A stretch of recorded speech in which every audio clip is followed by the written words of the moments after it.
Assalamualaikum warahmatullahi wabarakatuh. Waalaikumsalam warahmatullahi wabarakatuh. Alhamdulillah alladzi hadana lihadza wa ma kunna linahtadiya laula an hadana Allah. Segala puji bagi Allah Jalla Jalaluh yang Dia memberikan bimbingannya kepada kita.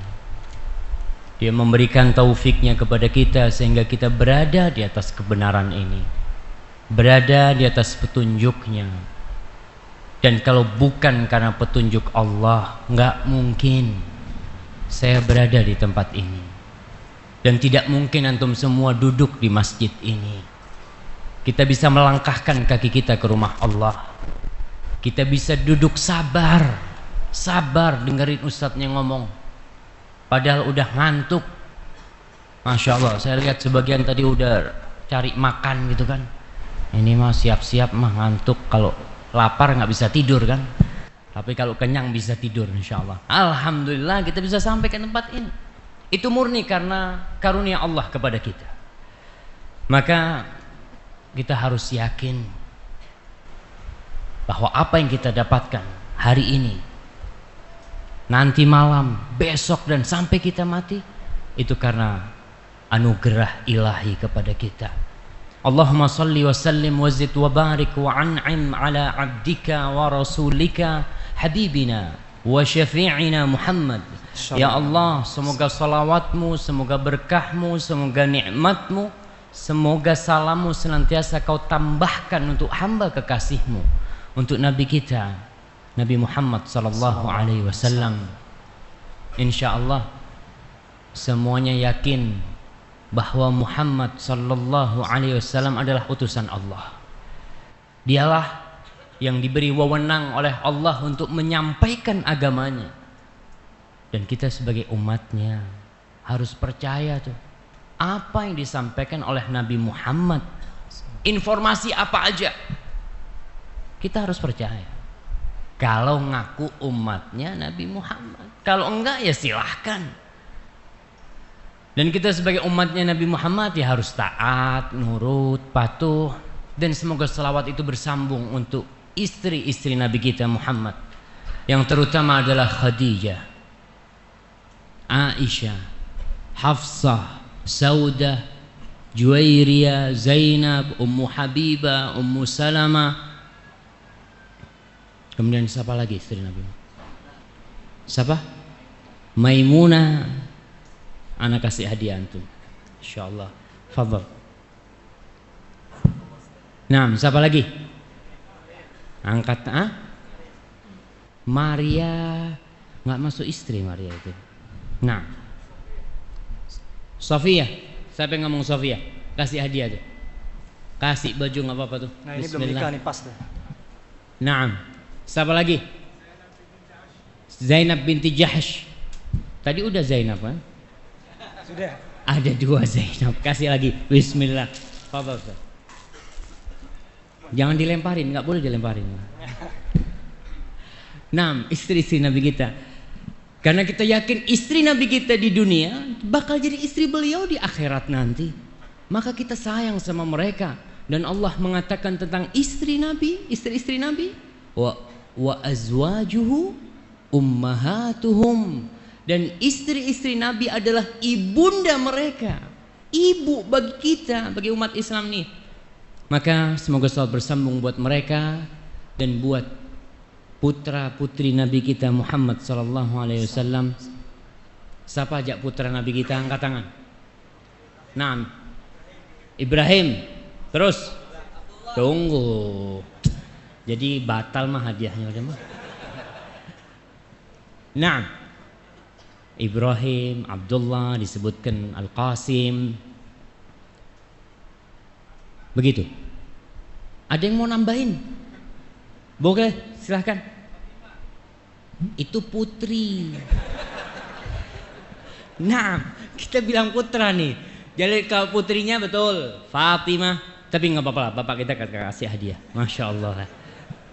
Jangan yang terlalu muda lah dikasih. Nah, Fatimah, terus Ummu Kalthum, Ruqayyah sama Zainab ya.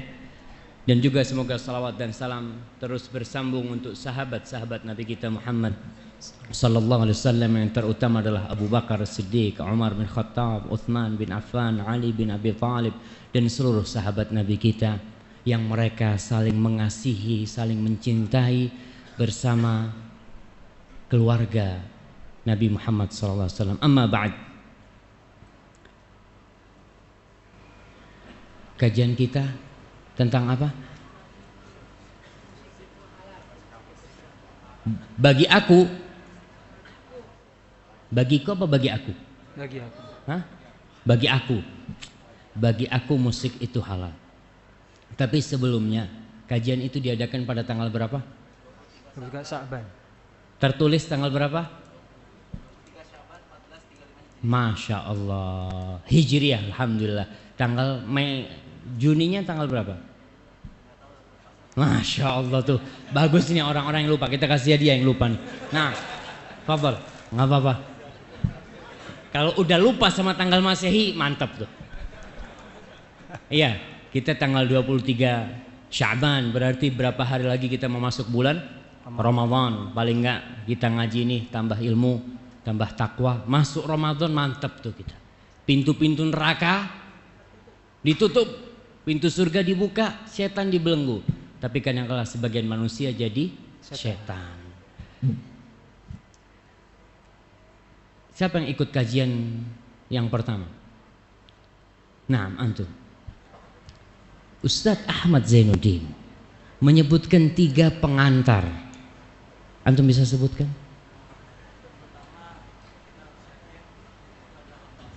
Kita harus yakin kalau kita hamba Allah. 1, 2.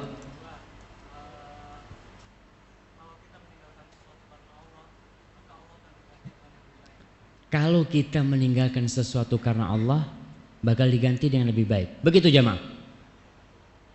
Hah? Anda mau tanya sama panitia mah? Hah? Betul, itu pengantar kedua. Sahih.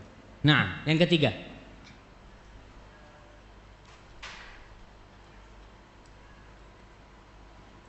Kayaknya bajunya dipotong. Nah, fadhal Habib. Nah, silahkan. Nah, barakallahu fiik. Yang ketiga. Mana nih? Oh, pada nggak hadir semua waktu Ustaz Ahmad mungkin. Ana kayaknya izin minum dulu, Ustaz. Boleh kan? Saya juga Ustaz.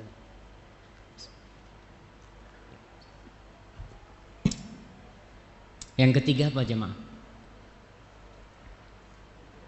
Ana udah dengerin. Kalau nggak salah yang ketiga, itu semua hukum Allah pasti ada hikmahnya. Iya, semua peraturan yang dibuat oleh Allah SWT pasti ada hikmahnya. Sebelum kita masuk nih, Ana mau ingatkan sama yang pertama yang disampaikan Ustaz Ahmad tuh, bahwasanya kita semua hamba, semuanya, nggak ada yang bukan. Bahkan Sayyidul Istighfar, istighfar yang paling mulia, gimana? Allahumma Anta Rabbi, ya Allah, Engkau adalah Rabbku, Engkau adalah penciptaku, pemilik diriku, wa ana abduk, selesai itu, dan aku hambamu. Ketika ada hubungan itu, seorang hamba meyakini, iya aku hamba, aku bukan siapa-siapa. Kemudian di doa pelipur lara, siapa yang ingat doa pelipur lara? Jangan antum lagi lah, yang lain. Antum udah dapat banyak maksudnya. Nah, doa pelipur lara. Silahkan yang paling akhir.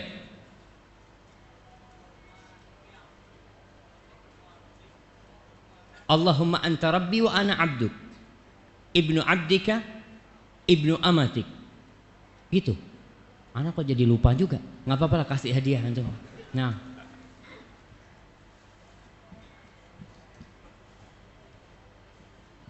Allahumma anta rabbi la ilaha illa anta khalaqtani wa ana abduka. Ya Allah, tiada yang berhak disembah kecuali Engkau, dan aku ini adalah hambamu, Engkau yang menciptakan aku. Wa ana abduk.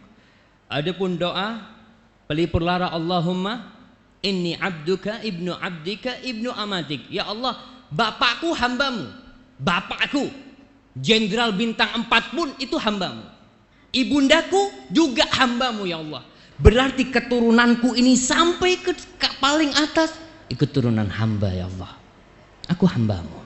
Maka tolong tuh yang mungkin udah berpangkat lupa kalau dia hamba, tetap jadi benar-benar asli kita ini hamba Allah subhanahu wa ta'ala. Maka kita mau mengkaji sekarang bagaimana peraturan dari Allah subhanahu wa ta'ala. Apa sih kalau kita kerja paling enak tuh, saya contohkan sama polisi, sama tentara tuh, dipanggil sama atasannya, Joko, apa kata dia? Siap dan siap dia. Mau disuruh apa? Kau berdiri di sana ya. Dan ini berdirinya sunnah apa wajib dan? Bisa digampar tuh sama atasannya tuh. Kamu nih ngaji tanya sunnah sama wajib, udah perintah langsung amalkan. Begitu aturannya. Maka orang yang beriman sifat mereka waqalu sami'na wa ata'na, selesai itu. Orang-orang beriman sami'na, ya udah ana dengar, ana taatin. Tapi kalau nggak bisa, ghufranaka rabbana wa ilaikal masir. Ya Allah, ampunanmu ya Allah. Ana hambamu yang penuh kelemahan, mungkin nggak sempurna dalam pengamalan agama kita. Sebenarnya tadi ana sudah kasih pertanyaan sama mereka supaya tanya sama ana. Ternyata nggak tanya. Ana suruh ceramah sama antum ini sekarang. Jadi nggak boleh tanya antum sama ana sekarang. Boleh nanti antum tanya sama ana. Bicara masalah musik nih, apa tidak termasuk berlebih-lebihan orang yang mengharamkan musik? Kok bisa sesuatu yang nyaman, yang menghantarkan tidur kita, membuat hati ini menjadi menghayal tuh, kok bisa haram Ustaz? Kita aja dengar suara-suara burung itu halal gitu. Suara-suara yang indah. Kok ada orang yang ngomong musik itu haram? Dari mana Ustaz? Kemudian apa masalah ini bukan masalah khilafiyah Ustaz? Kalau memang ada ulama yang mengatakan haram, mungkin ada yang mengatakan halal juga. Sebelum jawab ini, saya akan menceritakan kejadian berapa tahun yang lalu, 1315 Hijriah, 20 tahun yang lalu. Ana belajar di sebuah pesantren. Pesantren itu namanya, nggak apa-apa ana sebutin nama pesantren. Nanti diedit aja kalau memang nggak boleh ya. Pesantrennya pesantren Al-Irsyad Al-Islamiyah di kota Bondowoso, jauh di ujung timur sana. Sebuah pesantren modern, belum kenal sunnah pesantren itu, tapi guru-gurunya top, hebat-hebat. 5 tahun anak sekolah di pesantren, kita dididik untuk mencintai musik, dididik untuk mencintai musik. Bahkan kita tiap pekan ada acara marawish ya, sambil joget-joget. Kita diajari main trompet, main macem-macem. Karena ketika itu buat kita musik itu halal. Bahkan kiai kita di pondok itu jangan ditanya, kelasnya kelas nasional tuh, hebat. Bahkan nama beliau harum tertulis di buku-buku sejarah. Dan di pesantren kita punya klub drum band paling terkenal. Bahkan pernah main di istana klub itu. Kita nggak pernah tahu. Buat kita musikal, pas 5 tahun di pesantren terjadi keributan. Keributan itu terjadi, ada ustadz-ustadz yang ngomong musik haram. Akhirnya terjadi dialog antara dua pesantren. Pesantren Al-Irsyad Al-Islamiyah Bondowoso dan pesantren Al-Irsyad Al-Islami Tengaran Salatiga. Dialog terjadi antara dua pesantren. Yang Bondowoso benar-benar Masya Allah, mereka itu kalau musik bukan cuma diajarkan, dicintai. Kita mencintai musik itu. Ketika itu, yang namanya main trompet, main apa, anak-anak itu pada pinter-pinter semua. Terjadi dialog. Dialog itu seru. Kita kan masih santri ya. Kita nonton tuh dari jendela di sebuah perpustakaan. Semua kitabnya pada gede-gede semua yang dibawa. Masya Allah, mana nih yang menang gitu kan. Pas sholat isya, imamnya itu baca surat Al-Hujurat. Ya ayyuhalladzina amanu la tuqaddimu baina yadayillahi wa rasulih wattaqullah. Wahai orang-orang yang beriman, jangan kalian itu melampaui, melangkahin Allah dan Rasulnya. Bertakwalah kalian kepada Allah Subhanahu wa taala. Itu yang dibaca. Anak ingat sampai sekarang. Oh, ini mungkin masalah itu. Perdebatan yang tidak ketemu ujungnya. Afwan Ustaz. Ini menarik Ustaz. Jadi antara pembicaraan antar dalil berarti Ustaz ya. Nah, Antara halal dan haram, satu sama lain itu membawakan dalil dan hujah-hujahnya menurut mereka.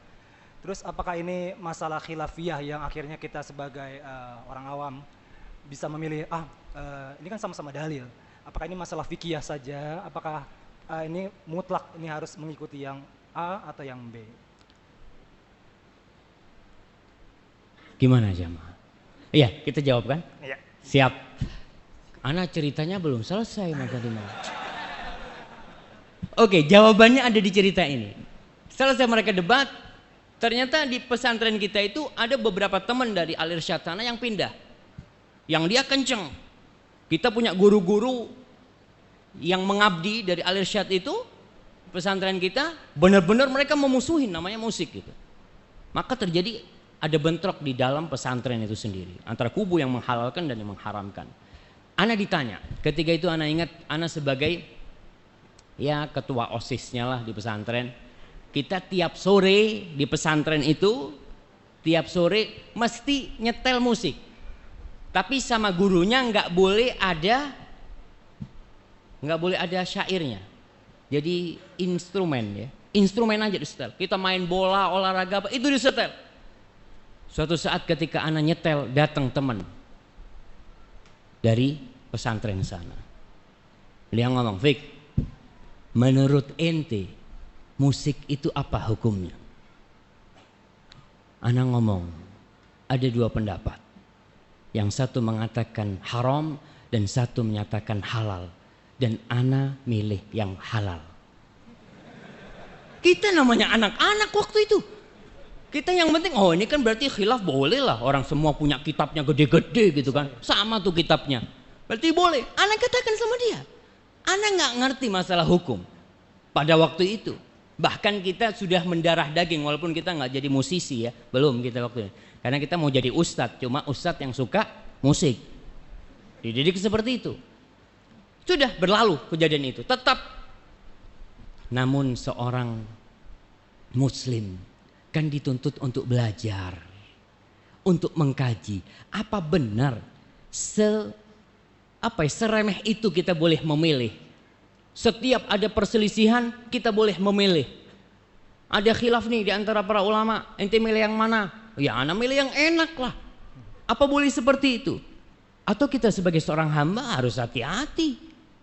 Ternyata tidak semua khilaf. Laisa kullu khilafin mu'tabar illa khilafun fihi hadzun minan nawar. Tidak semua perselisihan itu bisa diterima kecuali khilaf yang memang ada ruang untuk beda pendapat di situ. Apakah musik ini termasuk yang ada ruang untuk khilaf pendapat? Itulah yang kemudian ana mengkajinya. Ana belajar. Karena kita di pesantren, kita dididik untuk bisa baca kitab. Ternyata perselisihan itu tidak bisa diterima. Kenapa? Imam yang 4. Kita bicara imam yang 4. Siapa yang bisa menyebutkan imam yang 4 bersama tanggal matinya?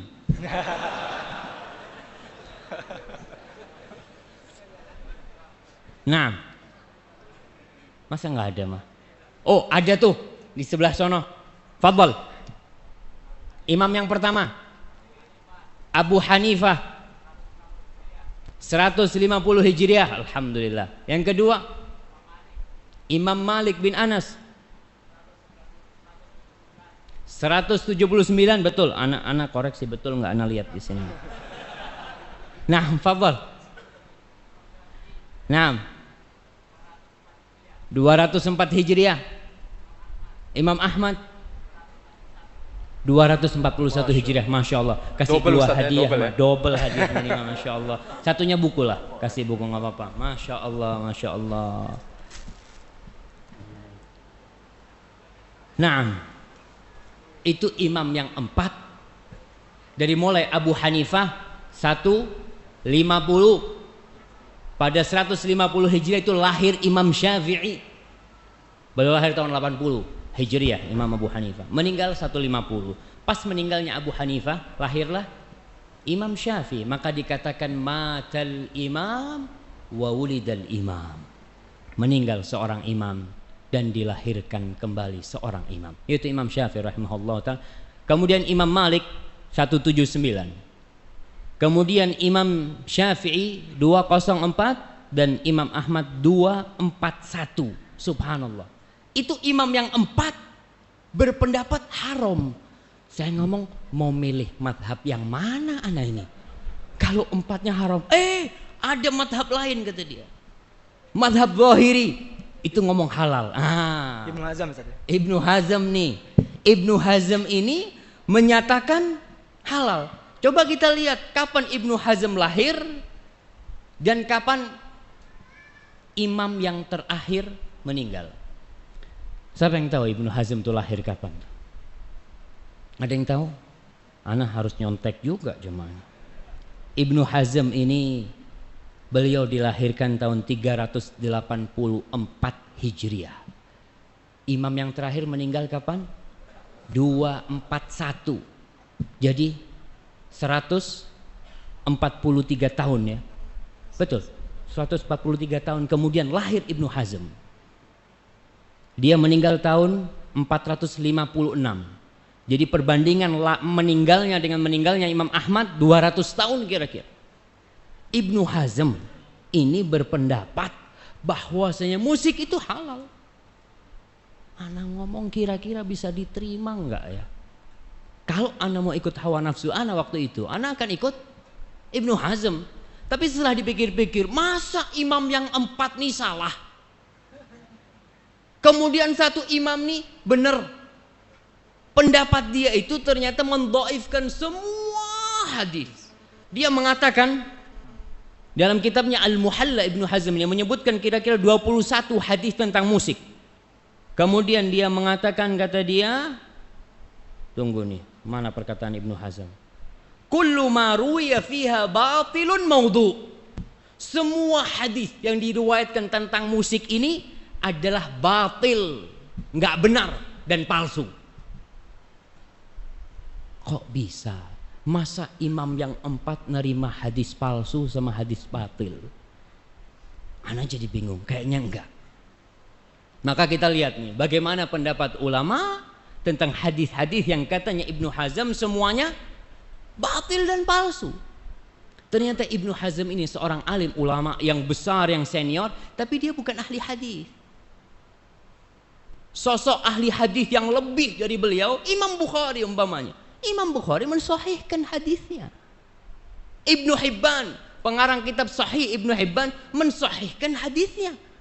Maka ana ngomong, sepertinya harus dikaji lebih dalam lagi. Apakah benar yang katanya Ibnu Hazm itu semua hadis tentang musik itu batil dan palsu? Kalaupun ada yang sahih, ya nggak sorry gitu kan, nggak ada penyebutan musik itu nggak ada. Maka di sini kita tidak akan merendahkan Ibnu Hazm. Ibnu Hazm adalah sosok ulama senior, dan ketika kita mengkoreksi pendapat Ibnu Hazm, kita tidak mengkoreksi pendapat itu dengan pendapat kita. Siapa ente gitu loh, baru jadi ustadz udah berani jelek-jelekan Ibnu Hazm. Lah, ma'adzallah kita menjelek-jelekan Ibnu Hazm. Kita berbicara tentang agama nih. Kita membandingkan antara pendapat yang mengatakan halal dan haram.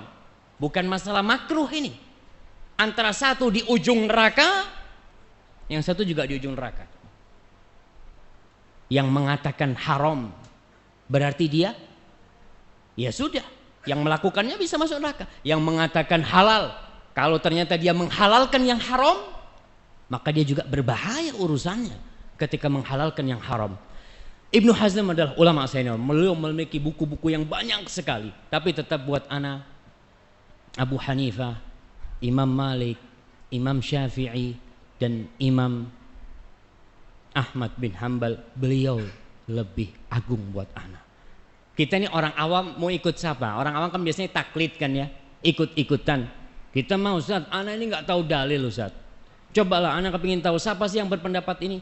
Imam Syafi'i, alhamdulillah, udah ana ikut Imam Syafi'i. Nggak apa-apa, karena kita mungkin nggak bisa untuk mengkaji dalil. Tapi dilihat antara imam-imam itu mana yang lebih bertakwa, mana yang lebih berilmu dalam permasalahan yang sedang diperdebatkan itu. Nah, jangan dulu. Semua ulama setelah Ibnu Hazm taklid Ibnu Hazm. Semua ulama. Ulama mutaakhirin yang ada sekarang dari ulama-ulama Azhar ya. Mereka itu hanya menyambung perkataannya Ibnu Hazm, menguatkan perkataannya Ibnu Hazm. Karena imam sampai disebutkan imam yang menghalalkan musik itu Ibnu Hazm. Jadi semuanya itu jadi akarnya Ibnu Hazm. Enggak ada Yusuf Qaradawi. Gimana? Yusuf Qaradawi juga. Iya, umpamanya Syekh Yusuf Qaradawi, Abu Zahra, ulama Mesir, kemudian Muhammad Al-Ghazali, ulama Mesir, yang di buku-buku mereka menyebutkan bahwasanya musik itu halal selama tidak membuat orang itu lalai gitu ya. Itu halal. Siapa imam mereka? Ibnu Hazm. Jadi pokoknya ini di Ibnu Hazm. Kalau kita bisa mengkaji pendapatnya Ibnu Hazm, selesai semuanya. Selesai semuanya. Karena ada di pokoknya ini. Bagaimana pendapat Ibnu Hazm itu? Dia mengatakan itu tadi. Semua. Syekh Albani mengatakan hadis dhaif, kalau semuanya dhaif, kalau banyak itu bisa jadi hasan. Hadisnya banyak sekali, nggak ada tuh, batil. Maka kita lihat bagaimana ya pendapat-pendapat ulama hadis tentang hadis-hadis musik itu. Gitu kiranya.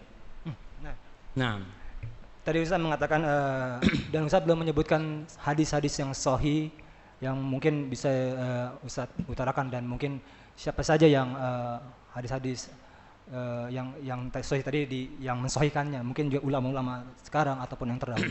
Nah, ya kalau bicara hadisnya sudah disampaikan Ustaz Ahmad Zainuddin waktu itu. La ya'tiyanna aqwamun yastahilluna al-hirra wal harira wal khamra wal ma'azifa. Akan datang suatu masa yang orang-orang itu menghalalkan zina. Na'udzubillah, nih penghalalan zina sekarang kita lihat tampak sekali.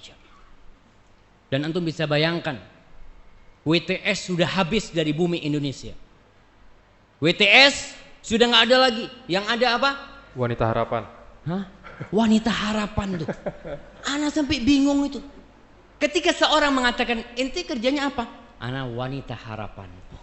Keren banget kerjaannya mas. Siapa yang nggak mau jadi harapan? Penghalalan itu mulai. Orang ketika tahu WTS, wanita tunasusila, mau nggak mau dia suatu saat akan bertobat. Karena dia tahu ana nih tunasusila nih. Yang ana lakukan nih haram. Tapi dibikin tuh supaya nggak jadi haram. Ente itu PSK. Apa?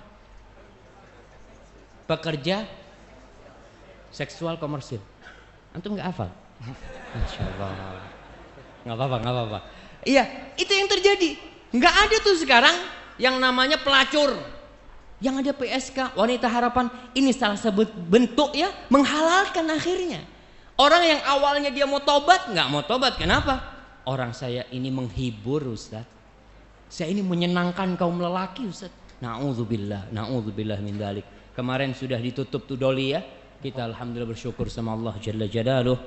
Semoga semua tempat-tempat kemaksiatan ditutup. Yastahilluna al-hirra wal harir. Mereka menghalalkan harir, sutra. Kemudian wal khamra, minuman. Bagaimana? Saya ingin katakan bahwa saya menghalalkannya ini bukan mereka yakin itu haram, bukan. Mereka menghalalkannya itu karena ada syubhat. Orang yang menghalalkan musik, kita tidak mengatakan dia kafir, tidak. Karena dia menghalalkannya menurut dia. ini hadisnya masih lemah. Kan segala sesuatu itu halal kecuali yang ada dalilnya. Ketika dalilnya lemah, anak rasa anak nggak mau ikut gitu kan. Apakah benar seperti itu? Ini hadis mengatakan mereka akan menghalalkan zina, sutra bagi kaum lelaki. Kemudian yang ketiga, khamr. Khamr itu sudah nggak disebut minuman keras sekarang. Di Arab itu disebut namanya al-mashrubat ar-ruhaniyah. Minuman rohani. Itu orang kalau minum, ente minum apa ini? Minuman rohani, biar ente tenang gitu kan. Orang kan, oh coba gitu kan, na'udzubillah, na'udzubillah. Itu orang menghalalkan itu. Dan yang keempat, wal ma'azifa. Ma'azif itu jam'u mi'zaf. Jamak dari mi'zaf. Mi'zaf itu artinya alat musik. Subhanallah. Dan ini salah satu jawami'ul kalim yang diberi Rasul SAW. Beliau mengucapkan kata-kata yang ringkas tapi maknanya luas sekali. Beliau tidak mengatakan yang haram itu gendang, yang haram itu tombur, yang haram itu piano, enggak, ma'azif. Karena memang banyak alat-alat musik yang tidak ada di masa Rasul SAW. Yang terdiri selanjutnya, Ustaz, hadisnya ini katanya Ibnu Hazm dhaif, sama palsu. Enggak palsu kalau hadis ini. Ibnu Hazm mengatakan hadisnya mu'allaq. Mu'allaq itu yang tidak disebut perawinya. Bukhari menyebutkannya dalam sahihnya, tapi dia tidak menyebutkannya secara musnad. Sanadnya lengkap enggak. Ada yang terputus. Oke, Imam Bukhari menyebutkan itu dengan sighatul jazm. Yang pasti dia meriwayatkan hadis itu. Dan kemudian kalau dikatakan putus, oke, Imam Bukhari tidak menyambungnya. Tapi ulama hadis bukan hanya Imam Bukhari. Perawi-perawi hadis itu banyak sekali. Imam-imam itu. Oleh karena itu Ibnu Hajar al-Asqalani yang bermadhab Syafi'i, dia menyambungkan sampai dari 9 jalur. Hadis itu bersambung sampai Rasul SAW. Dan terbukti hadis ini diterima oleh ulama-ulama madhab yang 4. Dijadikan itu sebagai patokan. Kenapa mereka berpendapat musik itu haram? Siapa aja yang mensahihkan? Anak kepingin tahu. Kalau antum kepingin tahu nih, anak sebutin ya. Yang pertama mensahihkan Imam Bukhari dengan dia menyebutkannya dalam kitab Sahih Bukhari. Yang kedua Ibnu Hibban. Ibnu Hibban ini ahli hadis yang mengarang kitab Sahih Ibnu Hibban. Yang kedua Al-Ismaili, dia juga menyusun Mustadrak kalau nggak salah, yang bersambung, hadis-hadis yang bersambung kepada Rasul SAW. Kemudian Ibnu Salah Asy-Syafi'i yang madhabnya Imam Syafi'i. Kemudian yang kelima Imam Nawawi. Imam Nawawi pengarang Majmu' Syarah Muhadzab, pengarang Riyadhus Shalihin, pengarang kitab Al-Adhkar, penyusun kitab Al-Arba'in An-Nawawiyah, beliau mensahihkan hadis ini. Kemudian Ibnu Taimiyah Al-Hambali dari madhab Hambali, beliau juga mensahihkan. Kemudian Ibnul Qayyim Al-Hambali, kemudian Ibnu Katsir Asy-Syafi'i, kemudian Ibnu Hajar Al-Asqalani, kemudian Ibnul Wazir As-San'ani, kemudian As-Sakhawi pengarang kitab dari hadis, kemudian Al-Amir As-San'ani.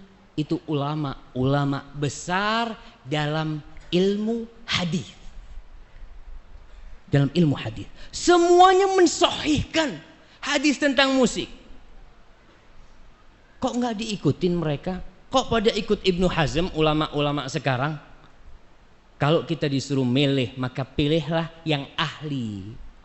Ibnu Hazm, beliau ahli dalam usul, dalam ilmu usulul fiqh, mereka memang ahli. Bahkan buku-bukunya Al-Ihkam, fi Usulil Ahkam, Al-Muhalla, itu buku-buku tentang usul fiqh, tentang apa ya, pokok-pokok permasalahan fikih. Itu kitab Ibnu Hazm.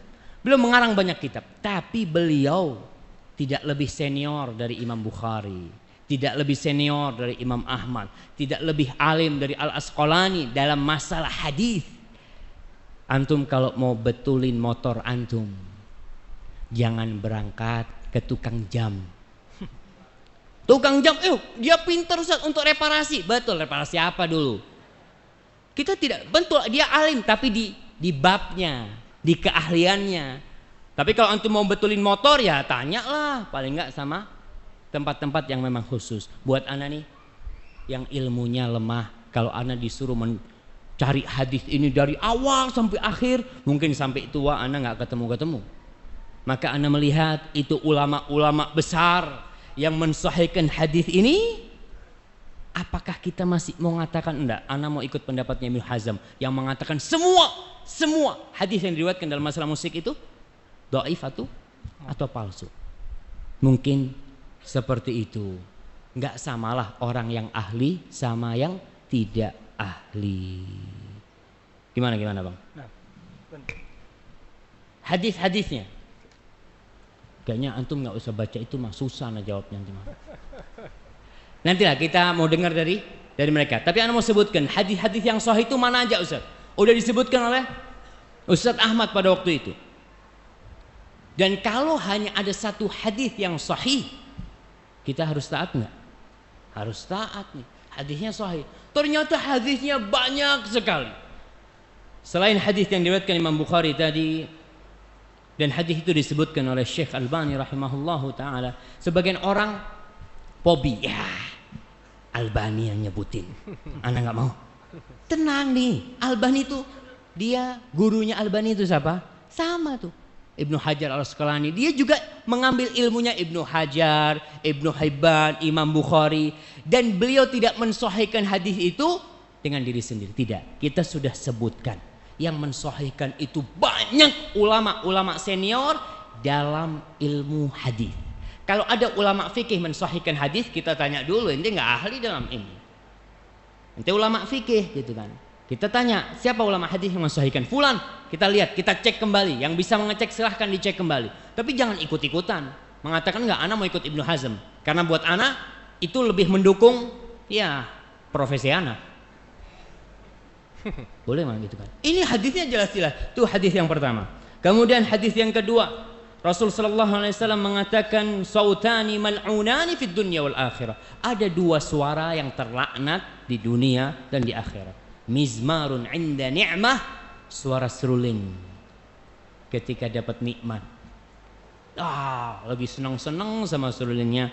Warannatun 'inda musibah, dan merintih meratap ketika dapat musibah. Hadis yang diriwayatkan Al-Bazzar di Musnadnya dan disahihkan oleh para ulama.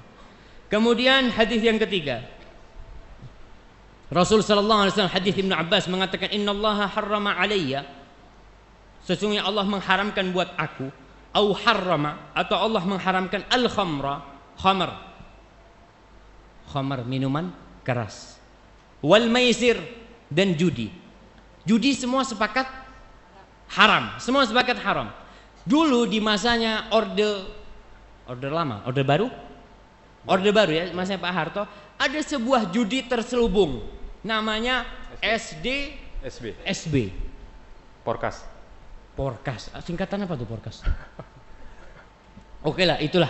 Itu orang-orang kan sampai Pak Haji. Ana ingat waktu SD itu ngelihat ya orang pakai sarung, pakai kopiah, beli itu nomor. Nih, itu kan. Karena dia nggak tahu kalau itu ternyata judi, tapi karena terselubung orang mah nggak kebayang tuh judi. Kemudian wal kubah wa kullu muskin. Kubah ini adalah genderang. Apa namanya? Ana nggak tahu nama-nama alat musik itu apa yang bundar-bundar itu. Rebana. Hah? Bukan rebana. Gendang ya. Gendang lah. Wa kullu muskirin haram, dan semua yang memabukkan itu haram. Ini hadis diriwayatkan oleh Imam Ahmad dan Baihaqi dan disahihkan oleh para ulama. Kemudian hadis lain yang diriwayatkan dari Abdullah bin Amr bin As. Kita lihat nih, hadis-hadis ini bukan dari satu sahabat. Sehingga kalau dari satu sahabat kemungkinan masa yang lainnya nggak tahu. Ternyata hadis ini dari Abu Hurairah, dari Ibnu Abbas, dari Abdullah bin Amr bin As. Hadis itu dari banyak sahabat ujungnya. Sebagai pertanda di masa itu mereka berpendapat musik itu haram. Innallaha azza wa jalla, sesungguhnya Allah azza wa jalla harramal khamra wal maisra wal kubah wal ghubaira wa kullu muskirin haram. Sesungguhnya Allah itu mengharamkan minuman keras, maisir, dan kubah tadi, genderang itu, wal ghubaira. Ghubaira ini minuman keras yang terbuat dari jagung. Dulu ada orang yang ngomong, apa sih hukumnya minum air? Halal minum air itu. Kemudian makan kurma apa hukumnya? Halal. Terus kalau kurma campur air disimpan, kok bisa jadi haram? Karena jadi homer dia. Air sama kurma disimpan di satu tempat, di apa istilahnya? Difermentasikan. Dia ngomong, kok ente bisa ngomong haram? Ini kan cuma air, cuma kurma. Allah mengatakan, Rasul mengatakan, kullu muskirin haram. Semua yang memabukkan haram. Dalam hadis ini disebutkan, kubah, alat-alat itu ternyata haram. Biasanya nih, kalau kita lihat hadis-hadis ini nyampur antara minuman keras, judi, terus apa? Gendang. Kok dikumpulkan tuh? Biasanya memang berkumpul di dunia ini. Orang kalau main judi mesti ada musik tuh.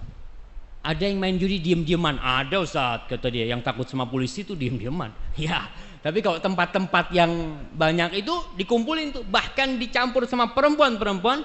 Na'udzubillah min dzalik, dan masih banyak tuh yang lainnya hadis-hadis itu. Antum katanya mau tanya sama anak tadi. Hah?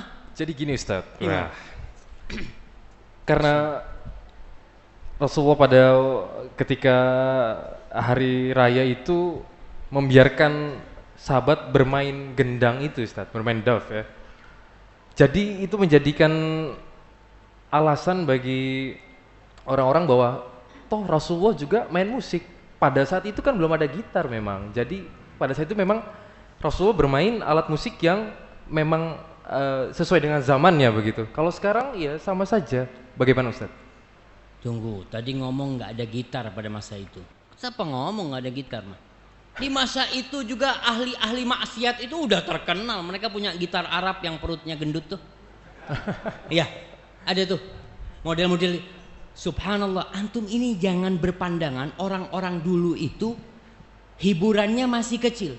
Di masa Nabi Sulaiman, marmernya kayak air. Masya Allah. Marmer masa Nabi Sulaiman ini berapa ribu tahun yang lalu.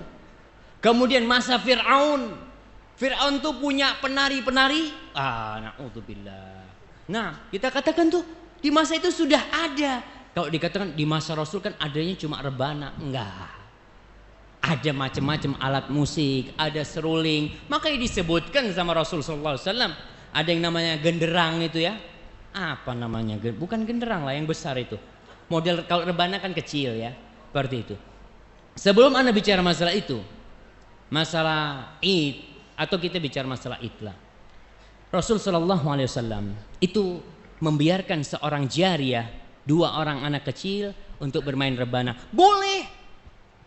Maka siapa yang mau main rebana ketika Id, ketika Idul Fitri, Idul Adha, atau dalam pernikahan boleh. Ustaz, kata Ustaz Ahmad waktu itu cuma anak-anak kecil. Nah, ini masalah, ada khilaf di masalah ini. Jumhur ulama membolehkan.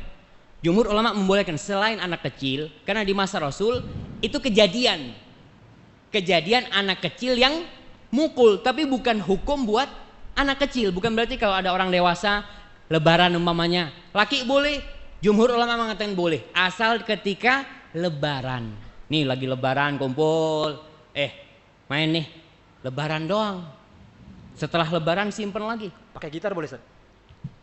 Gitar lagi antum mah. Nah, ya kan? Duf. Nah, Duf ini. ya khawatirnya ketika lebaran berarti selain duf boleh gitu. Enggak. Ya inilah Rasul SAW. Yang lainnya makanya kita perlu membaca sebentar lagi.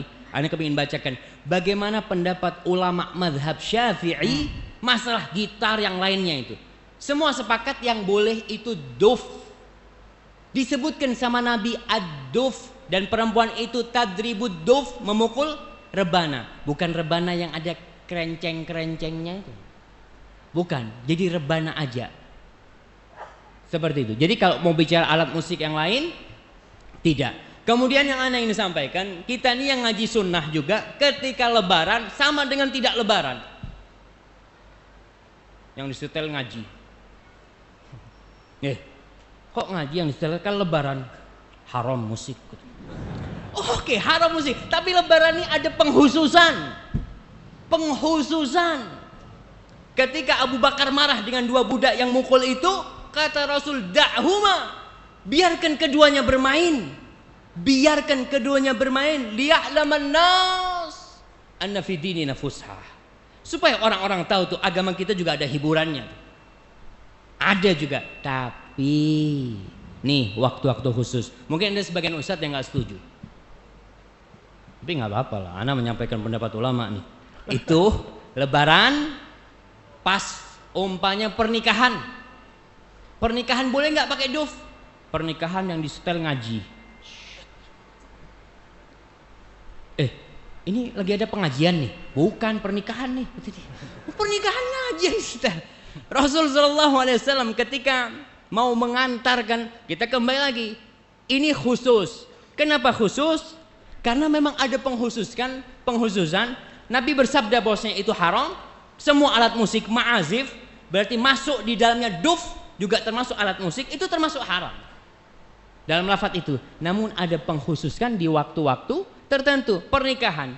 Ketika Rasul sallallahu alaihi wasallam lagi mau berangkat ke tempatnya pengantin nih, lagi mau mengantarkan seorang pengantin ke tempatnya orang Ansor, Nabi ngomong sama Aisyah. Apa yang Nabi ajak? Nabi ngajarin Aisyah sebuah syair-syair untuk dinyanyikan. Apa? Ini nih hadisnya. Rasulullah, ya Aisyah, innal ansar unasun fihim ghazal. Oh Aisyah tuh orang-orang Ansor tuh orang-orang yang suka dengan hiburan, yang suka dengan ya sesuatu yang menyenangkan mereka lah. Fama qulti, kau mau ngomong apa nanti di sana gitu loh. Subhana man sabbah ar-ra'du wa bihamdihi wal malaikatu min khifatihi. Naam. Ditanya, kau nanti mau ngomong apa? Qalat da'una bil barakah. Ya udah kita akan mendoakan supaya dapat berkah. Kita akan mendoakan supaya dapat berkah. Qala afala qultum. Nabi ngajarin Aisyah, apa kau enggak ngomong sama mereka tuh? Mengucapkan syair-syair kepada mereka. Apa syair yang diajarkan oleh Nabi?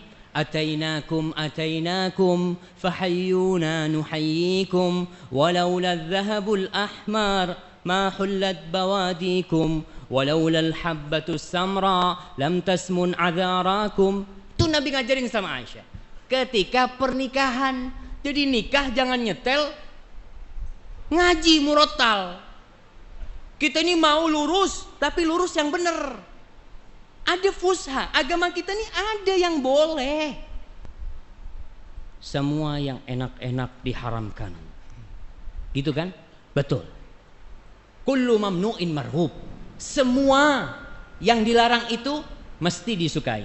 Bapak ngomong sama anaknya, nak, jangan naik-naik. Lihat bapaknya nggak ada. Cobalah antum di rumah, istrinya nggak perlu dengar lah, istrinya nggak perlu dengar. Jadi antum taruh di lemari itu surat cinta lah, tulis aku mencintaimu. Kunci, ngomong sama istrinya, dek jangan dibuka tuh lemari. Dek jangan dibuka tuh lemari. Insya Allah kita pergi, dia kepingin tahu tuh ini kenapa, nggak boleh. Kepingin dia buka. Itu semua yang dilarang.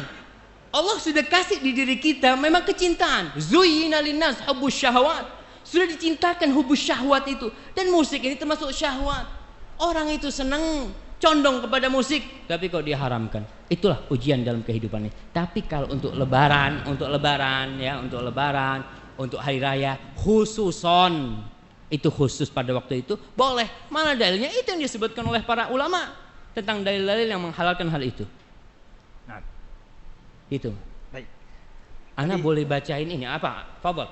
Tadi Ustaz mengatakan akan mengisahkan tentang Imam Syafi'i, di mana Indonesia ini mazhabnya kebanyakan Imam Syafi'i. Ustaz. Bagaimana hukum menurut Imam Syafi'i? Ustaz? Nah, kita ini Indonesia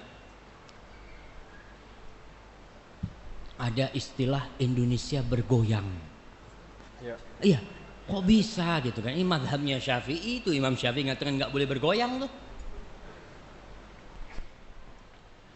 Tahun berapa ya? Beberapa tahun yang lalu, anak ke sebuah pesantren milik seorang kiai dari Nahdlatul Ulama. Masya Allah, pesantrennya besar sekali. Ketika itu anak mau berjumpa dengan seorang kiai, karena masih belum datang anak ngaji, banyak yang hadir.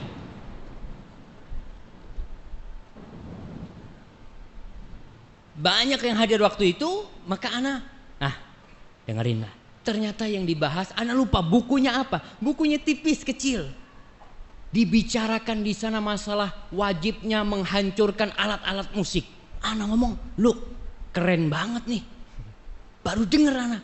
Setelah anak lihat di buku-buku Syafi'i, ternyata mereka sepakat bahwasanya alat-alat musik itu dihancur. Maka anak mau bacakan nih sama antum semua nih. Kalau Maliki ya, dalam mazhab Maliki, kemudian mazhab Hanabilah, Syafi'i termasuk, dia mengatakan qalu di dalam kitab Al-Madzahib, Al-Fiqh al-Madzahib al-Arba'ah, fikih dengan 4 mazhab itu, in saraqa alatit tarb fala qat'a alaih. Kalau ada yang mencuri alat musik, maka enggak dipotong tangannya. Alat musiknya 100 juta harganya, enggak dipotong tangannya yang mencuri. Wala gharamah, dan enggak harus dia menggantinya kalau rusak. Kemana? Sawa'an kanat milkan li muslim aw li ghairi muslim. Itu milik seorang muslim atau milik selain muslim. Li'annaha, kenapa? Li'annaha ghairu mutamawwalah. Karena itu enggak ada harganya. Yang mencuri dipotong kalau mencuri yang ada harganya. Dia sebutkan karena nggak ada harganya. Wa manhiyun an hiyazazliha wastimal, dan dilarang memilikinya dan menggunakannya. Ini Maliki, Syafi'i, Hambali. Kemudian kalau Hanafi di mana? Qalu inna alatit tarab la yudman qimataha in kanat tusta'mal lillahi. Alat-alat musik itu tidak wajib kita menggantinya kalau memang kita rusak apabila dia digunakan untuk main bermusik. Umpamanya piano, nyuri piano jatuh pecah, ketangkep nih, harus ganti nggak dia? La yadman, dia nggak harus mengganti. Ini dalam mazhab Hanafi, apabila dia memang digunakan untuk main musik. Amma idza kanat hadhil alat wal ma'azib la tusta'mal fil lahu fa innahu yadman qimata. Kalau alat itu tidak digunakan untuk bermain musik ya. Ada alat-alat namanya seruling nggak dipakai buat bermain musik, tapi dipakai untuk mukul. Iya, umpamanya dia nggak pakai, dia udah tobat, ditaruh tuh, dia gunakan untuk memukul anaknya dan bisa digunakan untuk memukul. Ketika dirusak wajib ganti, karena ketika itu dia ada harganya sebagai alat pemukul, bukan sebagai seruling, bukan sebagai seruling. Maka anda mau bacakan lagi nih supaya antum yakin nih. Al Imam Syafi'i, antum yang sabar sedikitnya nggak apa-apa kan? Al Imam Syafi'i dalam kitabnya Al Jilid 4 halaman 225. Apa katanya dia? Walau kasaralahu tumburan. Andai kata dia itu memecahkan tumbur. Tumbur ini sebagian sekarang diartikan, tumbur disebutkan oleh para ulama, tumbur itu seperti gitar. Model yang seperti gitar. Kalau dia memecahkan tumbur itu, au mizmaron, atau memecahkan seruling. Au kabaron, kabaron ini semacam alat musik lah, anda nggak tahu apa artinya. Pokoknya alat musik semua ini. Fa in kana fi hadza syai'un yasluhu li ghairil malahi fa alaihi ma naqasal kasr.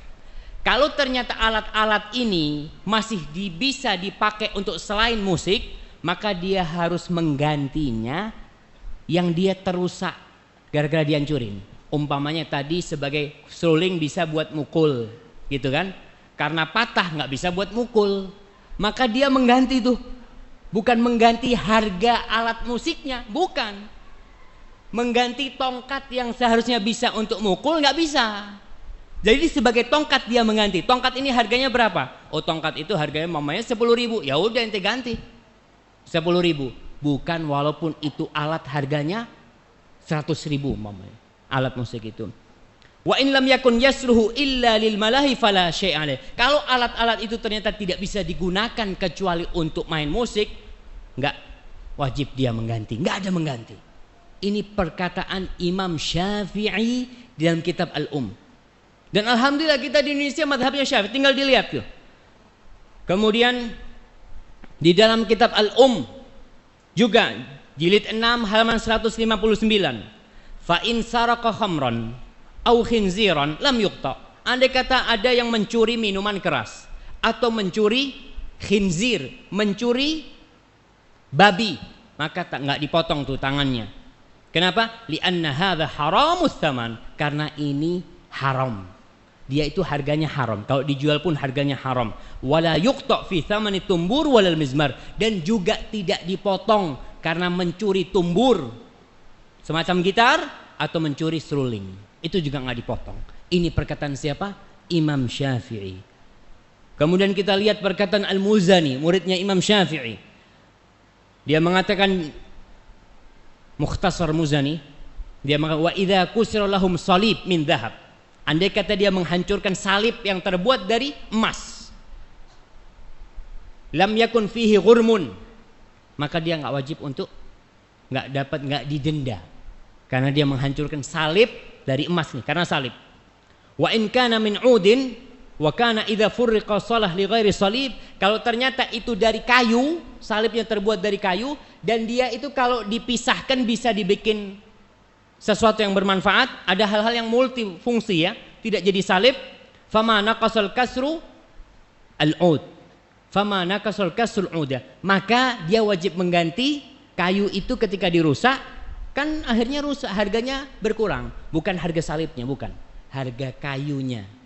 Seperti itu. Wa kadzalika tumbur, begitu pula alat musik tumbur semacam gitar itu, wal mizmar, dan seruling. Mereka sebutkan di kitab-kitab mereka. Kemudian di dalam kitab Al-Hawi Al-Kabir, wa yukrahu bai'ul khasyab mimman yuttakhad malahi, dan dibenci menjual kayu nih sama orang yang kayu itu dipakai untuk tumbur, untuk semacam gitar, atau digunakan untuk ya gendang atau tobel, itu wa ma syabah dzalik, wa ma syabah dzalik, yang semacam itu dalam kitab Al-Hawi Al-Kabir. Kemudian di dalam kitab Al-Hawi Al-Kabir juga mengatakan, fa ammal malahi, adapun yang melalaikan, malahi kat tumbur seperti gitar, wal ud ini juga disebutkan gitar, karena tumbur ada yang mengatakan sebagai seperti genderang itu, dan ud, wad duf, dan duf, dan seruling. Fa in amkanal intifa biha idza fusilat jaza bai'uha, kalau alat-alat itu kalau dipreteli ada harganya, boleh dijual kalau bisa dipreteli, tapi tidak boleh dijual sebagai alat musik dipretelin. Wa kadzalika al-la'ib, dan juga alat-alat permainan yang lainnya. Lakin yukrah bai'u dzalik qabla tafsilihi li baqa'il ma'siyah fihi, tapi dibenci dia menjualnya dalam kondisi seperti itu karena masih mungkin bisa dipakai. Kita ngomong ini alat nih, ini gitar nih bisa dipakai untuk mukul kambing nih, mamanya, untuk mukul apa gitu kan, tapi masih bisa dipakai, maka dibenci kita menjual itu karena bisa jadi dia dipakai main, maka dibenci, maka kita harus melepaskannya. Kemudian banyak sekali di kitab-kitab ana bacakan dan mudah-mudahan antum bisa sabar. Qala al-Mawardi di dalam Al-Hawil Kabir. Al-Mawardi itu seorang alim ulama Syafi'i yang terkenal sekali, yang memiliki kitab Adabuddin Ad-Dunya Al-Ahkam Sultaniyah. Dia mengatakan, ammal kalbu wal khinzir, adapun anjing, babi, wal khamru, dan minuman keras, fala qimata ala mutlifihi, enggak harus, dia tidak mengganti kalau dia merusaknya, tidak mengganti kalau dia merusaknya. Wala qat'a ala sariqihi, yang mencuri juga enggak dipotong tangannya. Walima ruya anin Nabi sallallahu alaihi wasallam, berdasarkan hadis tentang masalah khinzir, tentang masalah anjing. Fa ammat tumbur wal mizmar wasairul malahi, dia mengatakan adapun tumbur tadi semodel gitar itu, wal mizmar dan seruling, wasairul malahi, dan semua model alat musik, fasti'maluha mahdhur, menggunakannya itu dilarang. Mahdhur itu mamnu, dilarang. Wa kadzalika qtina'uha, begitu pula menyimpannya. Ada orang udah nggak main musik tapi masih disimpan tuh alat, boleh nggak? Nggak boleh. Ini Imam Mawardi madhabnya Syafi'i. Kalau Imam Nawawi sudah katakan tadi ya. Wa insara, kita baca yang lainnya. Perkataan ulama Asy-Syairazi dalam kitabnya Al-Muhadzab, dia mengatakan,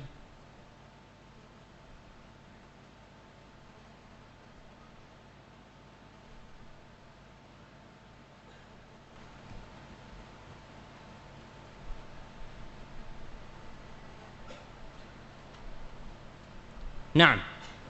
Asy-Syirazi dalam kitabnya Muhadzab mengatakan fasl wa yahrum isti'malul alat allati tatrub min ghairi ghina.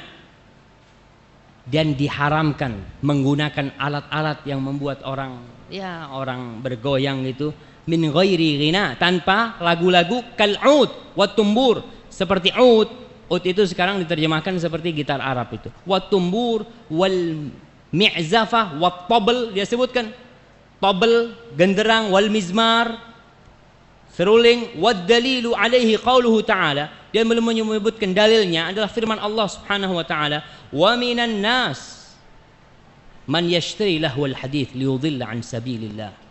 Dan ada sebagian orang yang dia menggantikan lahwal hadits, ya, dia membeli lahwal hadits, perkataan-perkataan yang membuat orang itu lalai, orang itu lengah, liyudilla an sabilillah, yang pada akhirnya dia akan menyebabkan orang tersesat dari jalan Allah Subhanahu wa taala. Qala Ibnu Abbas innahal malahi, kata Ibnu Abbas dia itu adalah malahi. Kemudian warawa Abdullah bin Amr bin As anna Nabiy sallallahu alaihi wasallam, dia mengatakan bahwasanya Nabi sallallahu alaihi wasallam bersabda, innallaha harrama ala ummati al-khamra wal maisra wal mizmar wal kub wal qinnin. Ini menyebutkan tentang hadis yang mengharamkan alat-alat musik itu. Banyak sekali disebutkan wat tabel wal qinnin wal barbat, enggak tahulah anak ini. Tabel, qinnin, barbat itu alat-alat musik yang dulu mereka sudah macam-macam alat musiknya. Ternyata mereka berpendapat dalam mazhab Syafi'i bahwa dia itu haram. Tinggal dilihat sekarang. Dibaca kitabnya Imam Syafi'i, dibaca kitabnya Imam Nawawi, dibaca kitabnya Al-Mawardi, dan insyaallah alhamdulillah di Indonesia ini banyak kitab-kitab mereka dan dikaji di banyak pesantren-pesantren. Tapi ana nggak tahu ya, kenapa masih ada yang menghalalkan musik. Mereka yang bermadhab Syafi'i menghalalkan musik dari mana? Apa pindah madhab? Ada istilah pindah madhab gitu kan? Enggak, kita nyebrang tuh ke madhabnya Ibnu Hazm, kita ikuti kebenaran. Kalau hadisnya benar, sahih, tapi bertentangan dengan nafsu kita, memang nggak enak. Bahkan di beberapa dulu di kampung kita, di pesantren itu, beberapa tempat ibadah, beberapa masjid itu pasang corong nyetel lagu-lagu India.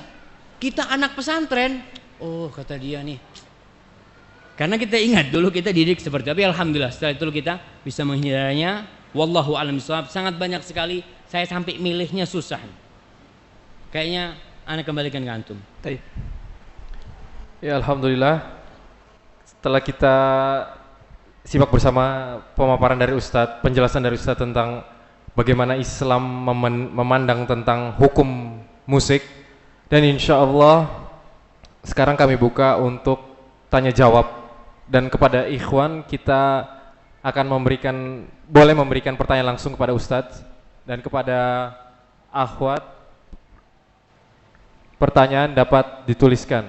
Sebelum itu Ustadz, ana mau tanya bahwa kita ini sebetulnya dari kecil itu sudah terjebak Ustadz. Yang tidak boleh dari kecil itu mencuri, berzina, mabok. Tapi musik Nina Bobo Ustadz kita. Itu kif melepaskan dari jeratan syaitan itu, kif Ustadz. Betul, subhanallah. Inilah didikan orang tua. Kita terus terang, banyak di antara kita, jangan antum lah, ana yang udah di pesantren dulu itu, melihat orang-orang yang mengharamkan musik, ini ekstrim banget dia sih. Orang dari dulu, guru kita, ustadz kita, dan bukan ustadz kayak ente, tuh ustadz lebih gede. Kok tahu-tahu ente datang mengharamkan musik gitu. Kemudian dulu ana melihat yang ekstrim juga, sampai orang-orang yang pakai jenggot tuh. Ini jenggot-jenggotan nih. Subhanallah ya, subhanallah. Mudah-mudahan Allah ngampunin kita. Kita di pesantren dulu, kita tulis di ujung tembok pesantren itu, ada salah satu ustadz kita yang pakai jenggot. Kita nggak suka, karena dia keras, masya Allah, disiplin banget orangnya. Dia ketika itu sempat kuliah lagi, sempat belajar 6 bulan nggak pulang. Wah, teman-teman pada senang dia nggak datang. Suatu hari dia datang lagi. Wah, teman-teman pada nulis tuh, go back to kandang, kata dia. Kambing go back to kandang, kata dia. Karena kita selama itu dididik, kita dikatakan dari kecil kita orang tua nggak pakai jenggot, nggak ada tuh jenggot. Tahu-tahu ada orang pakai jenggot, jenggot tuh sunnah Nabi. Ya dulu tuh nggak ada kerokan, sekarang nih banyak kerokan. Kita kadang seperti itu. Karena apa? Karena nggak punya ilmunya. Kalau tadi dari kecil disetelin musik ya. Kalau orang tua membacakan nasyid Nina Bobo umpamanya tanpa musik, insya Allah nggak ada masalah. Syair-syair yang tanpa musik asalkan buat untuk ibadah, bukan untuk ibadah. Kalau kita mau berdakwah dengan musik enggak lah, apalagi dengan lagu-lagu enggak. Tapi kalau kita mau menghibur diri, tadi katakan para sahabat tuh kalau dalam perjalanan mesti ada satu yang di depan, dia yang apa istilahnya? Mungkin kita katakan yunshid, dia membacakan nasyid di sana. Dia bacakan nasyid, ya bacaan umpamanya apa ya? Nah nggak hafal lah ya. Nasyid-nasyid yang tanpa musik ya. Akhirnya disebut hija. Itu onta kalau dengar suaranya yang menggiring itu dengan nyanyian-nyanyiannya tanpa musik ya, itu onta bisa jalannya tambah keras. Sampai Rasul mengatakan, ya ambasa rifqan bil qawarir. Hati-hati nih, ini perempuan yang naik di belakang nih. Gelas-gelas, nggak boleh cepet-cepet ontanya. Itu nggak masalah, tapi dari kecil kita tidak pernah dikasih tahu dan ustadz kita tidak pernah mengasih tahu. Padahal ada di buku-buku, kalau kita mau baca kitab-kitab para ulama yang dijual di pasar-pasar itu ada. Namun setelah kita besar, setelah kita suka musik, tahu-tahu ada orang ngomong tuh musik haram. Inti ekstrim banget, anak nggak mau ikut inti. Kita mengatakan hal itu. Terus gimana caranya? Ya orang tua harus mendidik anaknya. Ketika ada suara musik kita kasih tahu. Beda ya, mendengarkan sama dengar. Mendengar sama mendengarkan. Kalau bahasa Arab itu ada as-sam'u, ada istima'. Kita kadang-kadang lagi diam gitu ya, nunggu suara musik di mana-mana gitu kan. Sampai nggak bisa dihindarin. Bagaimana hukum kita? Ya udah, jangan mendengarkan. Tapi dengar dia akan terdengar. Jangan mendengarkan maksudnya menikmati. Nah itu nggak boleh kita, kalau gerak-gerak itu berarti menikmati. Wallahu a'lam bishawab. Jadi sekarang orang tua harus mengajarkan kepada anaknya. Tapi kalau antum yang dah hadir ke sini, antum yang dengarkan kajian ini belum puas, alhamdulillah. Berarti antum punya kewajiban untuk menggali kembali, untuk mencari kembali, untuk membaca. Ustadz tadi tuh bilang ulama Syafi'i, Imam Syafi'i, anak kepingin lihat langsung, alhamdulillah. Itu pertanda di hati kita ada keinginan untuk kebenaran. Kita untuk mencari nih. Bukan kita mengatakan enggak, anak pokoknya mau ikut fulan. Kan ada dua pendapat Ustaz. Ada yang halal, ada yang haram. Anak mau ikut yang halal, enggak boleh. Kalau kita mau ikut semua yang ada dua pendapat, kita akan keluar dari agama ini. Sampai yang namanya Asy-Syatibi menyebutkan dalam kitabnya Al-I'tisam, semua bukan Al-I'tisam, Al-Muwafaqat. Dia menyebut semua itu punya dalil. Semua punya dalil. Orang yang menghalalkan khamr punya dalil. Orang yang menghalalkan umpamanya zina, sekarang di Indonesia lagi muncul tuh orang-orang yang menghalalkan zina. Yang ya dedengkot-dedengkotnya itu ada di balik fakultas-fakultas Islam. Muncul buku judulnya Tuhan izinkan aku untuk menjadi pelacur. Tuhan izinkan untuk menjadi pelacur. Dia ceritakan di sana, apa bedanya menikah dengan melacurkan diri? Orang sama-sama memuaskan nafsunya lelaki kata dia. Sama-sama. Maka semua punya dalil, tapi bukan pakai dalilnya. Benar enggak dalilnya? Sahih enggak? Kemudian sebagai orang awam, lihatlah ketika kita memang tidak bisa memilih mana yang hak, mana yang lebih kuat, mana yang marjuh, mana yang rojih. Tatkala itu maka kewajiban kita ngelihat nih. Ana lihat nih Imam Syafi'i kayaknya lebih alim nih. Imam Nawawi, orang semua imam itu mengatakan hadisnya sahih. Datang orang mengatakan enggak sahih setelah bertahun-tahun.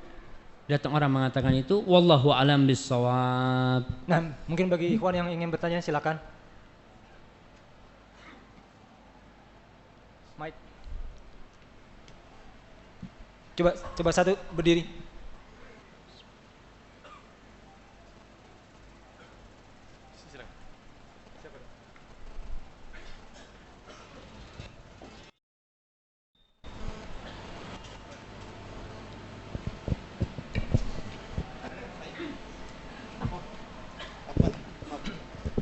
Yang kedua mungkin nanti bersiap. Kalau mungkin yang ada yang masih main musik diutamakan. Silakan bertanya dengan menyebutkan nama. Bismillahirrahmanirrahim. Assalamualaikum warahmatullahi wabarakatuh. Waalaikumsalam warahmatullahi wabarakatuh. Nama saya Iman dari Bandung, Ustaz. Ini saya mau bertanya, Yang pertama, kadang-kala anak-anak kita atau keponakan kita, dia menyanyikan lagu, dia mendendangkan lagu-lagu anak-anak, ya itu ya dia kan nggak pakai musik gitu. Apakah kita melarang mereka juga? Seperti halnya tadi menyanyikan lagu Nina Bobo itu kan nggak pakai musik. Terus yang kedua, apabila di acara Id yang dibolehkan tadi menurut Ustadz, itu ketika dibolehkan pakai daf itu tapi yang dinyanyikan misalnya lagu-lagu yang misalnya syairnya biasanya pakai musik misalnya. Lagu pop gitu Pak ya? Nah ya yang dipopulerkannya itu dengan pakai musik sebelumnya dan kita nyanyikan pakai daf itu dibolehkan nggak Ustadz? Ya terima kasih jazakallah. Assalamualaikum warahmatullahi wabarakatuh. Assalamualaikum warahmatullahi wabarakatuh. Afwan Ustaz, boleh kasih hadiah Ustaz? Boleh kasih hadiah, main tanya semua kasih hadiah. Menanggapi yang tadi benar juga Ustaz, karena anak-anak itu kalau masuk sekolah TK ya Ustaz ya, itu mau nggak mau yang biasanya itu mereka senang-senang tuh dengan musik. Nah, Bismillah. Iya, pertanyaan yang disebutkan tadi bagaimana dengan keponakan kita atau anak kita atau istri kita yang menyanyikan tanpa musik, boleh nggak? Umpamanya nyanyi bintang kecil. Ya, biasanya itu kita TK waktu nyanyi itu. Ada vibranya. Hah? Ada vibranya Ustaz ya? Iya, bicara masalah lagu beda sama musik nih. Kita tadi bicara masalah musik. Kita belum bicara masalah lagu, maka kita butuh kajian nanti masalah lagu. Lagu yang seperti apa yang diperbolehkan. Lagu ini secara umum itu seperti perkataan aja, seperti nasyid. Kalau isinya baik nggak ada masalah. Asalkan tidak dijadikan tadi sebagai sarana dakwah, sebagai apa, sebagai bentuk ibadah. Bahkan ada orang yang beribadah dengan lagu. Enggak, kita nggak ada ibadah sama lagu. Ibadah kita Allahu Akbar tuh sholat. Khusyuk. Ustadz, kalau sholat mah kurang khusyuk. Tapi kalau ada yang nyanyi itu bisa kesengsem Ustadz. Enggak, karena ada orang-orang yang mendekatkan diri sama Allah lewat lagu. Tapi kalau lagu tadi buat hiburan, kita katakan kalau buat hiburan tanpa musik, boleh pakai duf ketika lebaran, ketika pernikahan, bahkan jumhur ulama mengatakan boleh dalam acara-acara yang memang mereka mencontohkan khitanan ya waktu itu, mereka contohkan boleh pakai duf.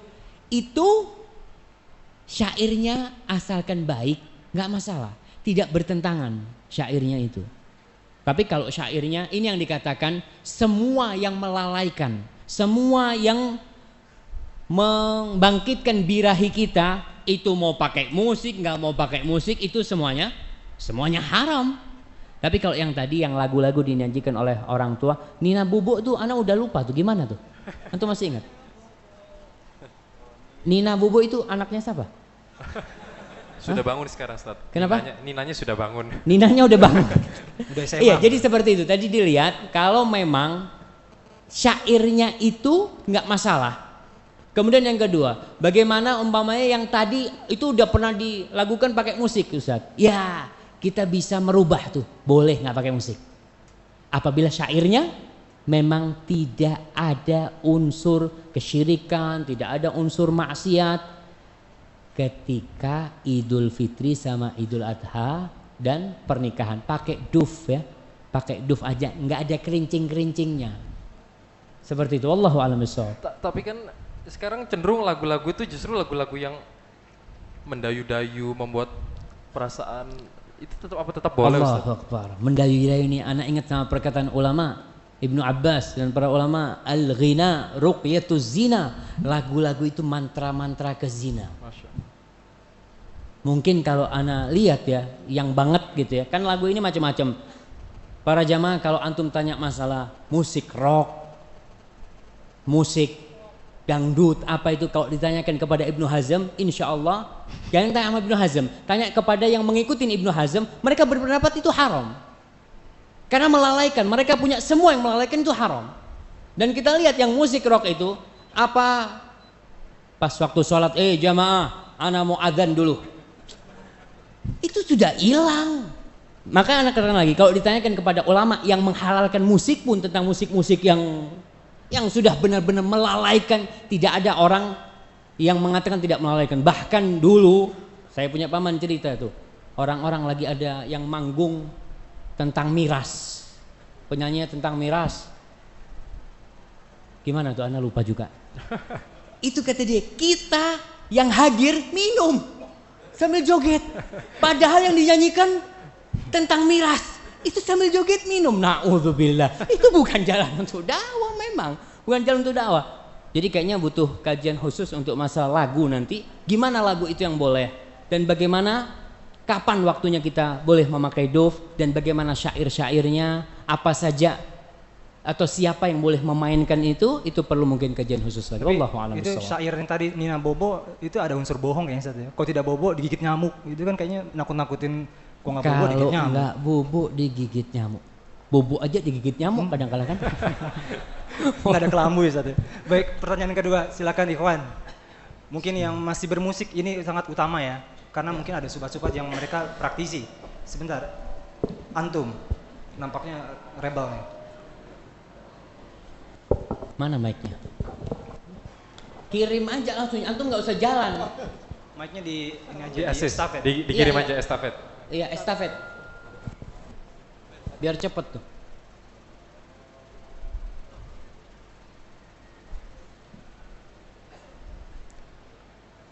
Yang masih bermusik ini kesempatan bagi Anda saudaraku untuk bisa memberikan pertanyaan-pertanyaan yang mungkin Anda ada di benak kepala-kepala Anda.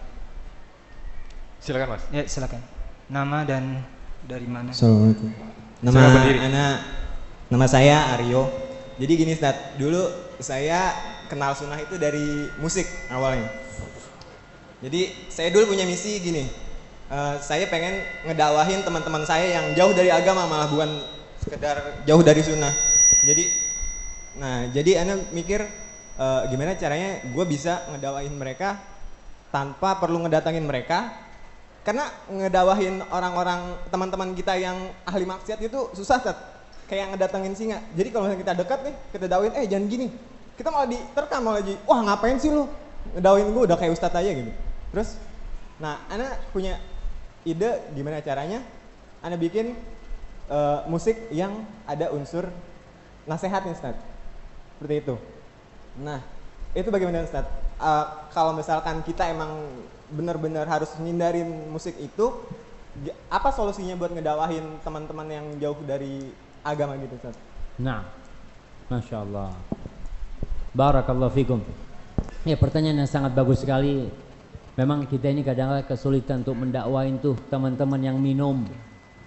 Orang-orang pada pacaran ke sana, kita bawa mic, a'udzubillahi minasyaitonirrajim. Kan? Susah gitu kan. Kadang-kadang orang berpikir gimana kalau kita mendakwain mereka dengan cara yang lebih masuklah ke mereka. Tadi dikatakan apa boleh kita pakai musik-musik tapi isinya nasihat. Musik sudah selesai, urusan musik, hukum musik selesai. Urusan sekarang masalah lagu. Boleh nggak kita lagu-lagu nasyid umpamanya, nasyid yang tidak jadi kebiasaan, sekedar untuk ya. Imam Ahmad bin Hanbal pernah suatu hari dia ditanya, "Ya Aba Abdillah," dia ditanya nih, "Hadhil qasaid ar-riqaq allati fi dzikril jannah wan nar." Wahai Abu Abdillah, ini qasidah-qasidah, syair-syair ya yang disebutkan, yang menyebutkan tentang surga, yang menyebutkan tentang neraka. Ayy syai' taqulu fiha? Gimana pendapatmu tentang itu? Bayangkan ditanyakan kepada Imam Ahmad. Mithl ayy syai'? Gimana contohnya? Contohnya itu gimana? Yang disebutkan sama orang-orang itu. Qultu, maka yang bertanya ini Abi Hamid Al-Khalqani mengatakan, yaqulun, yang mereka katakan itu, idza ma qala li rabbi amastahyaita ta'sini wa tukhfi adh-dhanba min khalqi wa bil isyani ta'tini. Kayak gitu. Faqala a'id alayya, coba kau ulangi lagi.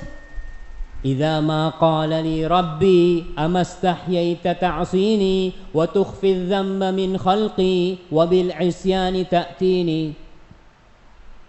Setelah itu Imam Ahmad masuk ke rumahnya. Waraddal bab, dia tutup pintunya. Fasami'tu nahibahu, aku mendengar dia menangis. Dan dia mengulangi bait-bait itu.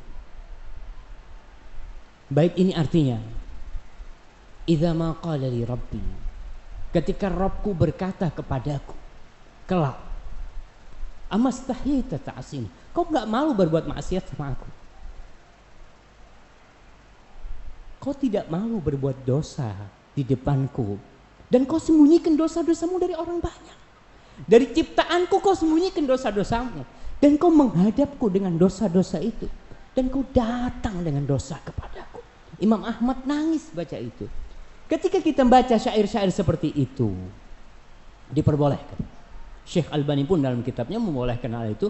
Yang penting tidak dijadikan ya kebiasaan, ya kita akhirnya bikin klub, bikin grup nih, grup urusan nasyid-nasyid seperti itu. Enggak. Jadi itu kalau kita membaca yang tadi kita kan Rasul Shallallahu Alaihi Wasallam bersama para sahabatnya ketika menggali, umpamanya menggali parit, beliau mengatakan ya untuk memberikan semangat, karena ada lagu-lagu itu orang semangat kadang-kala, tapi ingat lagunya yang tidak ada unsur maksiat. Beliau mengatakan apa? Siapa yang ingat tuh? Yang dibaca sama Rasul Shallallahu Alaihi Wasallam ketika menggali parit itu.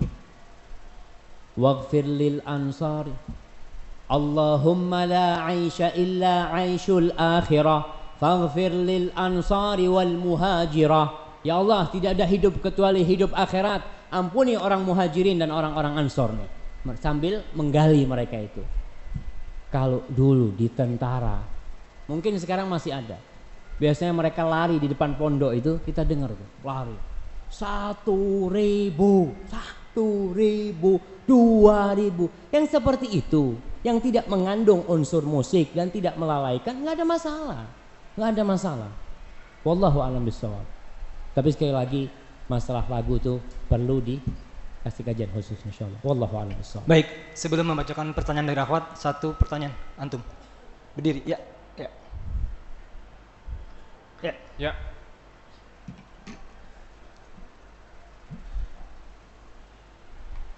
Itu di belakang.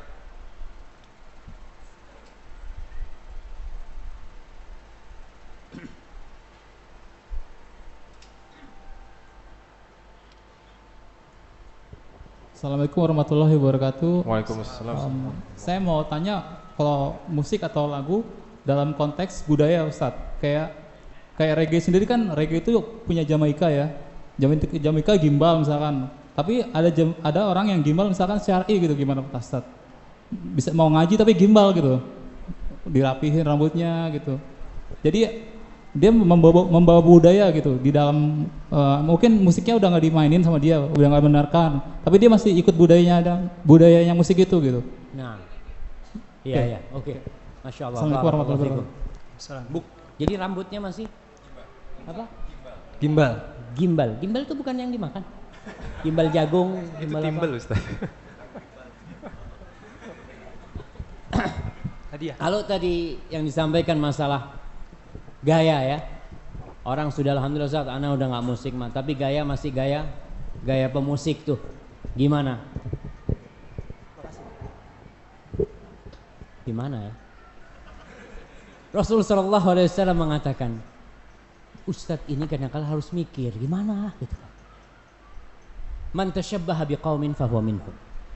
Barang siapa yang menyerupai suatu kaum, maka dia termasuk dari mereka. Wa yuhsyarul mar'u ma'a man ahab. Dan kata Rasul sallallahu alaihi wasallam, orang itu akan dikumpulkan dengan orang yang dia cintai. Kita rambutnya model gitu, cinta sama siapa?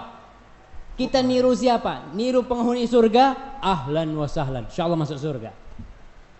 Tapi kalau yang kita tiru mah, yang tadi dikatakan yang gimbal, yang ada lagi yang subhanallah ya. Kita waktu SD petal sedikit ya, kadang-kala tukang cukur itu petal ya, nyukurnya itu nangis kita.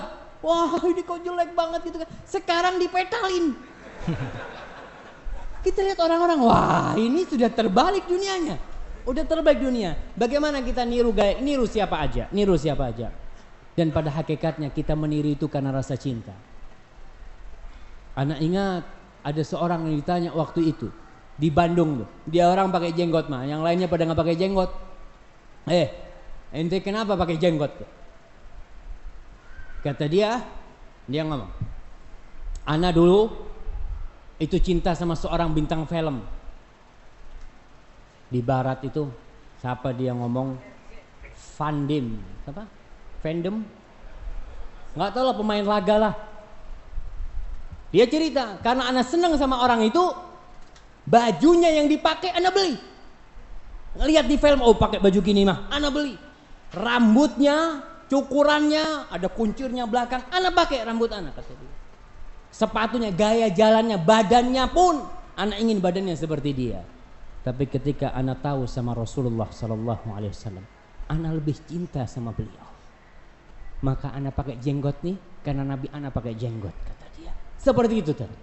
Jadi tatkala kita ini meniru gaya suatu kaum, lihat hati-hati tuh. Kira-kira dia masuk surga enggak?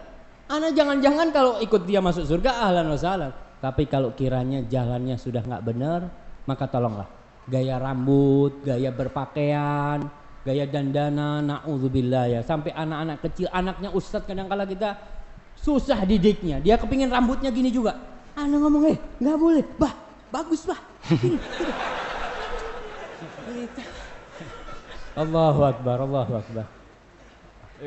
Baik, alhamdulillah sekarang sudah banyak pertanyaan dari akhwat yang masuk Ustadz.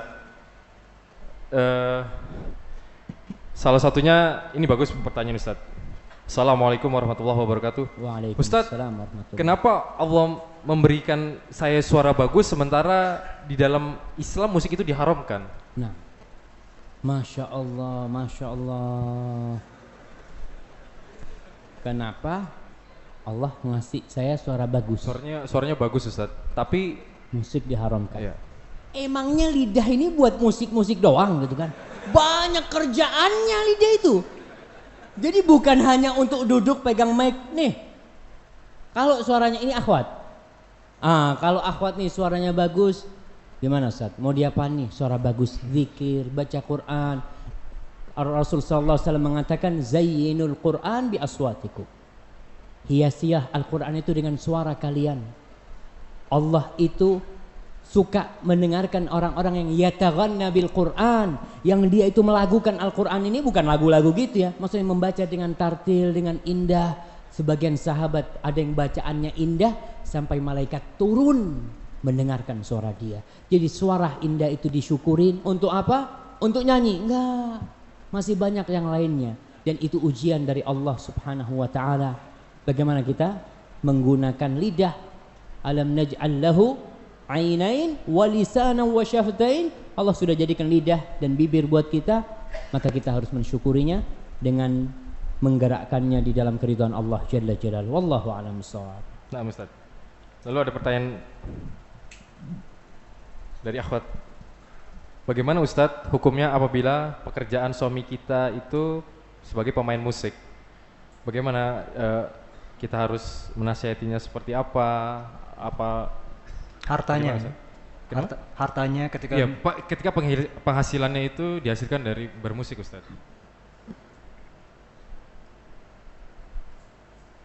Allahu Akbar. Inilah kehidupan kita. Kalau urusan cari dunia, kadangkala orang itu, yang saya yakin dia nggak tahu dengan musik itu haram. Karena kebanyakan teman-teman ini yang mereka menjadi pemusik, menjadi penyanyi, mereka itu nggak tahu. Salahnya nggak pernah diajarin sama ustadznya, sama kiainya, sama gurunya, dan nanti mereka bakal mempertanggungjawabkan di depan Allah Subhanahu wa taala kok nggak ngasih tahu gitu loh. Karena Allah sudah mengambil amanat kepada para ulama sebagai pewaris para nabi untuk menyampaikan agama Allah ini. Terus gimana sekarang Ustaz? Suami anak ini masih main musik dan anak makan dari harta dia umpamanya. Gimana yang anak makan dan bagaimana anak memberikan nasihat kepada dia? Ya berusahalah. Kalau memang nggak ada cara lain, nggak ada pemasukan lain, mungkin darurat bagi seorang istri untuk memakan harta itu. Tapi kalau dia ada penghasilan lain, ya dari penghasilan lain. Terus gimana cara menasehatin suami? Tunjukkan bahwasanya anti setelah ngaji, anti lebih berbakti kepada suami. Jadi kalau ngasih tahu suami ini komandan, nggak mungkin tuh anak buah ngomong, mas, sini, duduk. Nih, anak baru habis kajian Ustadz ya, duduk dulu, anak ambil air dulu. A'udzubillahi minasyaitonirrajim. Bismillahirrahmanirrahim. Enggak mungkin kayak gitu ngasih tahu suaminya. Suaminya ini duduk lah. Kadang-kala kita pura-pura ya lagi makan bareng, ketinggalan tuh kitabnya di situ. Kita taruh. Mas, ana mau ke dalam dulu ya. Kadang kalau suami sambil nunggu, kitab apaan nih, gitu kan? Dia baca. Suami itu biasanya nggak mau diguruin, nggak mau, egois banget tuh. Soalnya anak juga suami, anak tahu. Jadi kadang-kala kita tetap ustadz itu juga salah, jangan antum mengatakan ustadz nggak salah. Apalagi yang nggak ngaji, bahkan dia egonya lebih tinggi. Sudahlah, ente itu baru ngaji 3 kali kajian, 2 kali kajian sudah mengharamkan musik. Anak udah ngaji sama ustadz banyak, nggak ada yang mengharamkan musik. Kadang-kala suami seperti itu, maka kita harus pelan-pelan ngasih tahu. Bang, kayaknya bang, coba nih abang baca ini nih. Kok kayaknya hadisnya sahih bang? Coba abang bacain gitu ya, tanya sama suaminya. Jadi kalau sama suami itu memohon, bukan perintah. Ya namanya anak buah sama atasan mesti memohon. Mas, mamanya nggak sholat subuh pun suaminya, mas, ayolah sholat subuh gitu ya. Memohon kepada suaminya. Wallahu a'lam bishawab, seperti itu. Melanjuti pertanyaan yang tadi, Ustadz, ini ada pertanyaan, Masya Allah, bagus sekali. Ustadz, Bapak Ana ini masih bekerja sebagai seorang pengamen, Ustadz. Lalu beliau tetap meyakini bahwa mencari nafkah dengan bermusik itu halal. Bagaimana Ustadz menyikapi ini orang tua? Kalau tadi suami, sekarang orang tua, Ustadz. Masya Allah, Masya Allah. Iya, kembali lagi, itu permasalahan kita bersama. Masalah musik ini permasalahan sebuah bangsa, sebuah masyarakat, di mana kita punya tetangga yang masih suka musik, bahkan yang namanya naik bus itu ya. Allah, yang namanya pengamen tadi, Ana mau ngasih apa nggak ngasih nih Ustaz? Kadang-kala nggak ngasih diliatin gitu kan. Kadang-kala kita, pokoknya permasalahan itu banyak sekali. Gimana solusinya nih? Berjuang. Kita harus berjuang bersama-sama untuk menegakkan ya hukum-hukum Allah, yang salah satunya masalah musik ini. Karena kita semua tahu bagaimana bahaya musik itu, bagaimana orang-orang memainkan musik itu. Apalagi yang di lapangan-lapangan, yang konser-konser itu, kemana sholat mereka, kemana zikrullah mereka. Dan ini kewajiban para ulama, kewajiban para ulama. Mereka pun umpamanya mungkin masih ada yang mengatakan halal, tapi ingat itu haram. Sesuai dengan kaidah mereka, itu melalaikan, membuat orang tidak sholat, bergabung antara laki sama perempuan, yang dilakukan nyanyi-nyanyi nggak bener, semua sepakat itu haram. Maka di sini kewajiban mereka untuk meluruskan hal itu, Terus gimana nih orang tuanya? Ya, senjata yang paling utama buat orang tua tuh berdoa. Jangan bosan-bosan berdoa. Katakan sama orang tua, masih ada kan kerjaan lain ya Abah yang mungkin lebih baik, lebih halal, lebih thayyib. Dan sekali-kali kita ya nggak perlu diskusi sama orang tua. Tanyakan sama orang tua, Pak ini Pak, Ana baru dapat kajian nih, menurut Bapak gimana nih? Nih katanya Imam Syafi'i nggak boleh Pak. Katanya Imam Fulan. Masa imam semua itu menghalalkan gitu kan, mengharamkan? Coba dilihat. Mudah-mudahan terbuka hatinya nanti. Wallahu a'lam bishawab. Baik, mungkin satu pertanyaan terakhir bagi Ikhwan dan nanti akan ditutup dan diberi rangkuman kepada Ustadz. Silakan. Silakan, berdiri Mas. Dari teman kita dari IPDN, silakan. Itu mic-nya? Itu sebentar, ada mic-nya sebentar.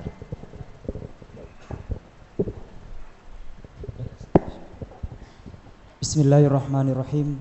Terima kasih atas kesempatan yang diberikan. Di sini Ustadz, ada 3 yang ingin saya tanyakan. 3? Banyak banget mah. Ini terakhir, ini satu mah.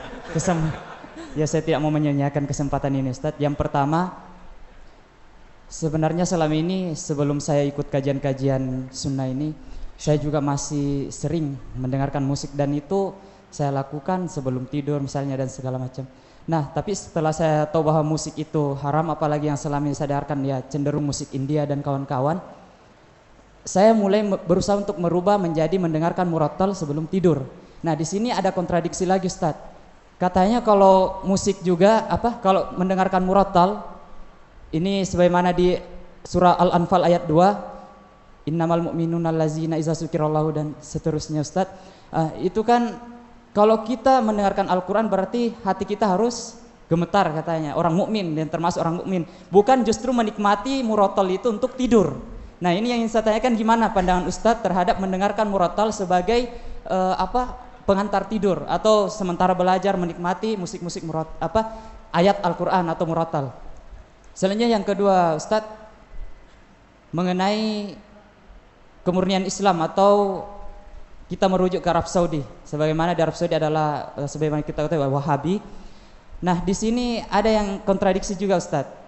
kita mengatakan bahwa penggunaan alat gendang boleh pada hal-hal yang khusus, misalnya pernikahan dan atau Idul Fitri, Idul Adha. Nah, kemarin saya lihat di YouTube pada saat ada pameran alutsista, alat khusus itu apa, sistem pertahanan, ada Raja Arab Saudi, otomatis di situ ada ulama-ulama senior, ada ulama besar, kok dibolehkan memukul alat gendang sambil mengiringi rudal.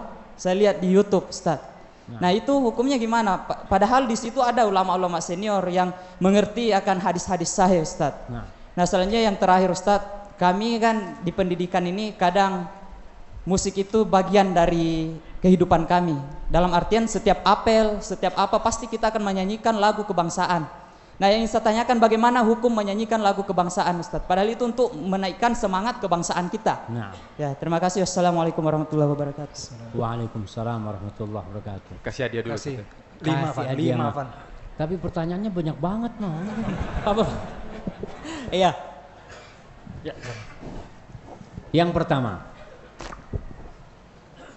Yang pertama apa yang pertama? Yang pertama itu murata untuk murata, mengangkat ya. itu. Allah Subhanahu wa taala mengatakan innamal mu'minuna alladzina idza dzukirallah wajilat qulubuhum wa idza tuliyat 'alaihim ayatuhu zadatuhum imana wa 'ala rabbihim yatawakkalun. Bagaimana kita mendengarkan Al-Qur'an sebelum tidur? Boleh enggak? Padahal kita ini kalau baca Quran seharusnya itu kita katakan. Seharusnya kita terdetak hati kita, ya, tambah iman kita. Tapi itu lihat kondisi kita. Kadangkala imam baca Al-Fatihah, kita memikirin itu motor dah dikunci belum tuh. Imamnya baca Al-Fatihah, kita dengar suara imam itu. Kadangkala memang tidak hadir kita di situ. Maka itu seharusnya dalam artian bagaimana kita ketika mendengarkan Al-Qur'an Al-Karim kita hadir di sana, bukan berarti karena kita ana mah kok kurang khusyuk ya, ana matikan aja, enggak. Karena mudah-mudahan dengan kita dengerin terus, nanti lama-lama kehusyuan itu kadangkala akan datang timbul kepada kita, nggak langsung. Jadi ada orang yang imannya sudah tinggi, dengar satu ayat langsung bergetar. Tapi ada orang-orang yang imannya masih digiring, ya, terus sampai puncaknya baru dia, ya Allah benar ya yang disampaikan oleh Allah Subhanahu wa taala itu, baru akan bergetar. Itu yang pertama. Yang kedua, bagaimana masalah rebana yang mengiringi lomba apa? Alutsista di Saudi, Ustaz. Nah, berkaitan dengan rebana aja ya. Kan kita katakan tadi, sebagian ulama membolehkan rebana itu selain pernikahan, selain Id, di acara-acara kebahagiaan. Model mereka membolehkan masalah khitanan, itu boleh, itu pendapat jumhur. Walaupun sebagian ulama mengatakan nggak boleh kecuali nikah sama Idul Fitri. Mungkin itu. Kalau dikatakan tadi mungkin ada ulama-ulama kok nggak menegur. Kadangkala yang namanya penguasa itu bukan kita mengatakan tidak menegur. Mungkin sudah ditegur tapi tetap aja kewajiban seorang ulama ketika melihat kemungkaran hanya memberitahu, bukan memprovokasi umat. Yuk nih pemimpinnya nggak benar nih. Bukan. Kewajibannya seorang alim ulama itu memberitahu, mengasih tahu. Kalau sudah dia sampaikan, ya udah selesai tugasnya. Bukan dia kewajibannya untuk meluruskan dengan senjata, tidak. Bukan itu yang diperintahkan. Yang ketiga, lagu kebangsaan, Ustaz. Hah? Lagu kebangsaan. Lagu kebangsaan. Lagu-lagu yang tidak ada unsur, kita katakan lagi, yang tidak ada unsur kesyirikan, tidak ada unsur pemujaan, tidak ada unsur kemaksiatan, secara umum itu boleh. Tapi kalau di situ ada unsur apa? Unsur kesyirikan, unsur kemaksiatan, apa saja lagunya, itu tentunya tidak boleh. Wallahu a'lam bishawab. Tapi mungkin ini perlu ditanyakan kembali kepada ustadz-ustadz yang lebih senior, apakah diperbolehkan lagu kebangsaan kita dibacakan. Kalau memang ingat tidak ada bertentangan dengan syariat, menurut hemat ana mungkin ana salah, nggak ada masalah. Tapi kalau ada unsur-unsur kesyirikan di sana, maka tentunya semuanya itu tidak boleh kita lakukan. Kecuali dengan tanpa alat musik gimana, Ustaz? Tanpa musik tentunya tanpa musik ya, tanpa musik. Kalau sampai musik ya musiknya udah kita tahu masalah hukum musik itu. Jadi masalah lagu ini mungkin kita perlu ada kajian nanti selanjutnya tentang masalah lagu khusus gitu ya. Wallahu a'lam bishawab. Ustaz, ini mungkin pertanyaan pamungkas dari akhwat Ustadz. Ustadz, saya pernah bermimpi. Di dalam mimpi itu isinya ada yang berkata seperti ini. Janganlah kamu dengarkan musik karena lirik dan syairnya melalaikan dan datangnya dari syaitan. Bagaimana Ustadz sebagai saya yang bermimpi seperti itu menyikapi hal tersebut? Nah, subhanallah. Mimpi. Insya Allah semua pernah bermimpi. Mimpi itu ada yang bermakna. Ada mimpi yang hanya bunga tidur, yang tidak ada maknanya. Ada mimpi-mimpi yang di dalamnya ada nasihat-nasihat. Bahkan ada sebagian orang yang bermimpi bertemu dengan Rasulullah SAW. Bagaimana sikap kita menyikapi mimpi-mimpi nasihat, mimpi-mimpi petuah? Itu pada hakikatnya karunia Allah buat kita. Maka terimalah petunjuk dari Allah yang lewat mimpi selama tidak bertentangan dengan agama kita. Nanti dapat lagi mimpi, Ustaz, anak mimpi lain Ustaz, katanya musik itu halal. Ente dengarkan gitu kan. Wah, ini mimpi yang mana yang mau diikutin? Jadi intinya mimpi itu yang sesuai dengan agama itulah yang kita ikutin. Tapi kalau tidak sesuai, ya wallahu a'lam bishawab. Baik, nampaknya tadi pertanyaan terakhir dari akhwat juga dan ikhwan juga. Mohon maaf, mungkin waktu juga kita yang sangat sempit sekali. Mungkin Ustadz ada rangkuman ya Ustadz buat audiens. Nah, bismillah wassalatu wassalamu ala rasulillah. Kembali kita mengkaji sebagai seorang muslim. Allah Jalla Jalaluhu mengatakan, ya ayyuhalladzina amanu udkhulu fis silmi kafah. Wahai orang-orang yang beriman, masuklah kalian ke dalam agama Allah ini secara kafah. Wala tattabi'u khutuwatis syaitan. Jangan ikuti jejak-jejak syaitan. Innahu lakum aduwwum mubin. Syaitan itu adalah musuh yang sangat nyata buat kalian. Bagaimana dengan urusan musik ini? Mungkin ada hal-hal yang sebelum kita Islam kita sudah lakukan. Kemudian setelah belum kita ngaji kita sudah lakukan. Setelah kita ngaji ternyata nggak boleh. Ya berusahalah kita untuk meninggalkannya agar kita kafah Islam kita. Kita benar-benar mengikuti agama Allah secara sempurna. Juga tadi sudah saya sampaikan. Mungkin nanti ada orang-orang yang mengatakan tentang kajian-kajian kita ini, ya itu mah orang-orang yang ekstrim lah, orang-orang yang nggak benar. Subhanallah. Mungkin apa? Wahaboy Ustaz. Wahaboy. Wahaboy. Apa mau wahaboy? Lakop-lakop Ustaz. Oke, macam-macam lah seperti itu. Kita harus sabar. Kita menyampaikan agama Allah tanpa ada unsur apapun. Dan itu kewajiban kita. Ikut nggak ikut?